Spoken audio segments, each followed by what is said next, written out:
Salut, c'est John. Aujourd'hui, je vous présente un livre de François Dubet, Les places et les chances. Pour penser la justice sociale.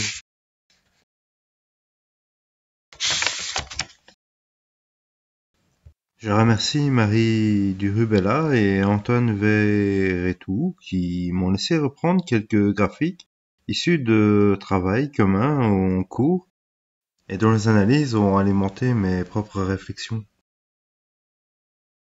Introduction. Il existe aujourd'hui de grandes conceptions de la justice sociale, l'égalité des places et l'égalité des chances. Leurs ambitions est identique, elles cherchent tous les deux à réduire les tensions fondamentales dans la société démocratique en l'affirmation de l'égalité de tous les individus et des inégalités sociales issues des traditions et des concurrences des intérêts à l'œuvre. Dans les deux cas, il s'agit de réduire certaines inégalités et afin de les rendre sinon justes, du moins acceptables et pourtant, ces deux conceptions diffèrent profondément et s'affrontent bien que cet antagonisme soit souvent masqué par la générosité des principes qui les inspirent et par l'imprécision du vocabulaire qui les porte. Les premières de ces conceptions est centrée sur les places qui organisent la structure sociale, c'est-à-dire sur l'ensemble des positions occupées par les individus, que ceux-ci soient des femmes ou des hommes, des gens cultivés ou moins cultivés, des blancs ou des noirs, des jeunes ou des personnes âgées, etc. Cette représentation de la justice sociale vise à réduire les inégalités de revenus, de conditions de vie, d'accès aux services de sécurité qui sont associés aux différentes positions sociales occupées par des individus fort dissemblables en termes de qualification, d'âge, de talent, etc.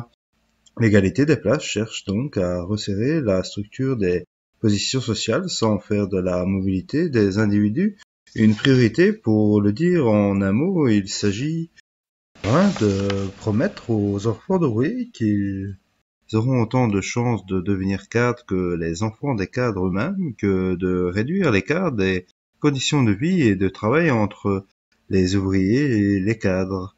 Il s'agit moins de permettre aux femmes d'occuper à parité les emplois aujourd'hui dominés par les hommes que de faire en sorte que les emplois occupés par les femmes et par les hommes soient le plus égaux possible.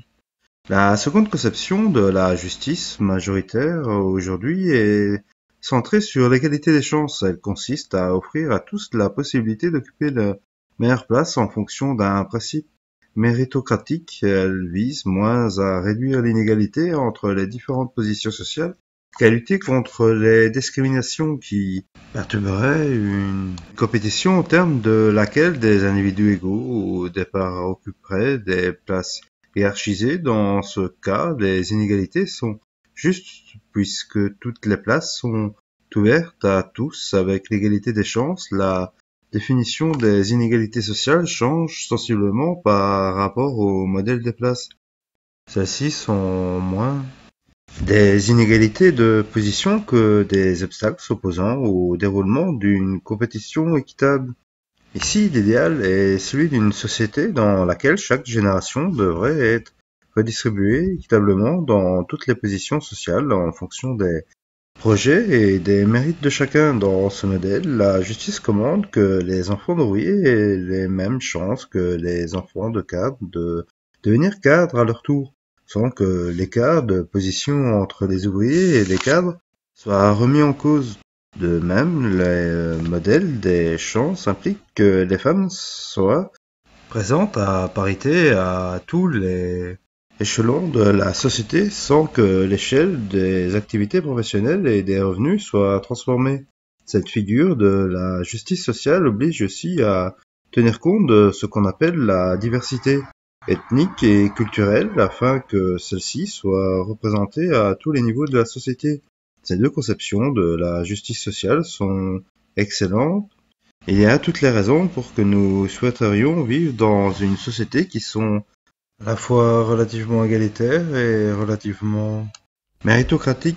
Nous sommes également scandalisés par les écarts de revenus qui séparent les plus pauvres et ceux qui gagnent chaque année plusieurs dizaines de SMIC.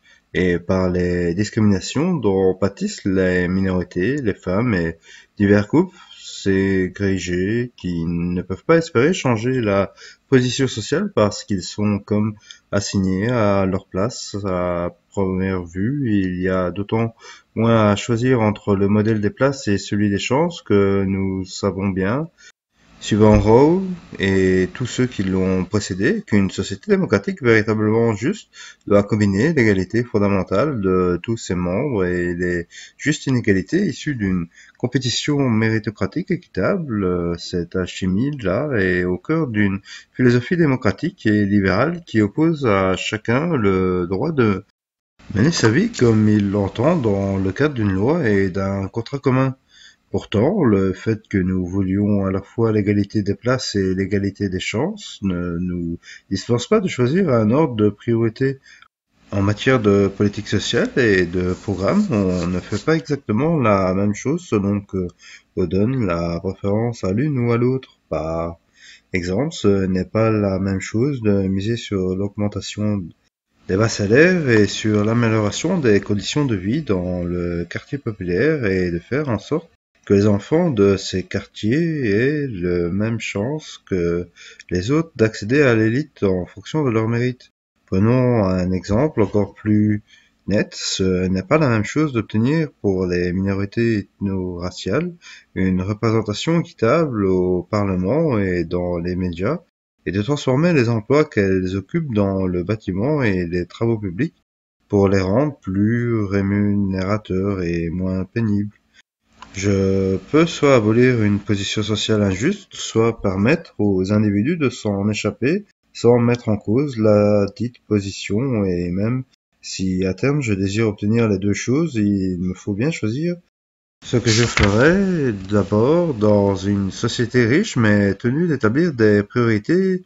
L'argument selon lesquels on devrait tout faire dans l'idéal ne résiste pas aux impératifs de l'action politique.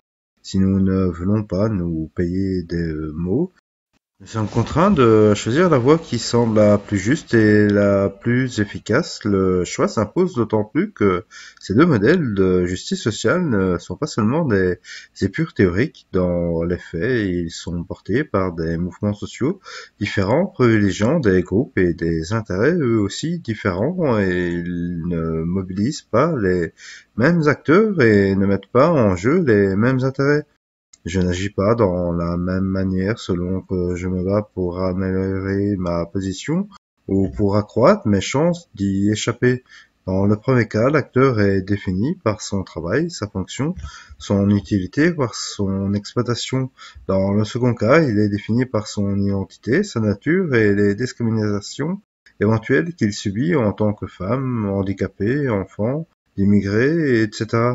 Bien sûr, ces deux manières de se définir et de se mobiliser dans l'espace public sont légitimes, néanmoins ils ne peuvent être confondus, et là encore il nous revient de choisir l'attitude qui doit être prioritaire. Une société ne se perçoit pas et n'agit pas sur elle-même de la même manière selon qu'elle opte pour l'égalité des places ou d'abord pour l'égalité des chances. En particulier, les acteurs en charge de la réforme sociale, les partis de gauche notamment, sont confrontés à un choix qu'ils ne peuvent pas éternellement éluder. Cet essai est construit comme une espèce de prétoire intellectuel où l'auteur se fera tour à tour avocat, procureur et jury. J'examinerai successivement le modèle des places et celui des chances afin d'en éclairer les forces et les faiblesses. C'est au terme de cet examen que je donnerai, contre l'air du temps, la préférence à l'égalité des places, choix qui ne signifie pas que l'on doive ignorer l'égalité des chances, mais priorité si l'on pense que l'action militante et publique consiste à hiérarchiser des objectifs, de manière à donner à cet examen un aspect pratique. J'examinerai tout à tout 3 domaines dans lesquels ces modèles de justice s'appliquent quotidiennement: l'éducation, la place des femmes et celle des minorités visibles. Chapitre 1er: l'égalité des places. En déclarant que tous les hommes naissent libres et égaux en droit et en abolissant les ordres de privilèges, la Révolution française a ouvert une contradiction fondamentale entre l'affirmation de l'égalité fondamentale de tous et les inégalités sociales réelles, celles qui séparent les individus sur la base des revenus, des conditions de vie et de la sécurité. Les fondements de la société dans l'ancien régime a pu accroître les inégalités sociales. Quant au nom de la liberté, rien ne semblait devoir s'opposer à l'action d'un capitalisme effréné. Comme le révéla au XIXe siècle le développement de la misère ouvrière et urbaine, il semblait pourtant clair à beaucoup que sans intervention publique et sans projet social capable d'atténuer ces mécanismes inégalitaires, les sociétés démocratiques ne survivraient pas à la question sociale et au déchirement provoqué par le fonctionnement d'un capitalisme sans entrave. Il fallait donc que des droits sociaux s'ajoutent aux droits politiques pour que les promesses de l'égalité soient tenues avant qu'une nouvelle révolution, bien plus radicale, ne menace la liberté au nom d'une égalité parfaite.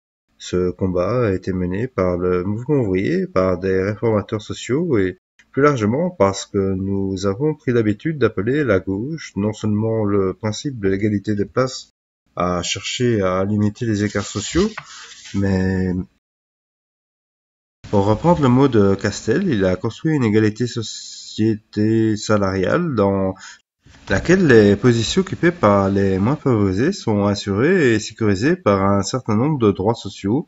Ce modèle n'a pas seulement une conception de la justice sociale et contribue aussi à produire la société en définissant les groupes, les classes sociales, les mouvements sociaux et les institutions assemblées autour de ce modèle de justice.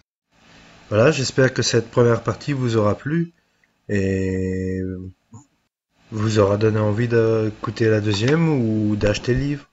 Bien à vous.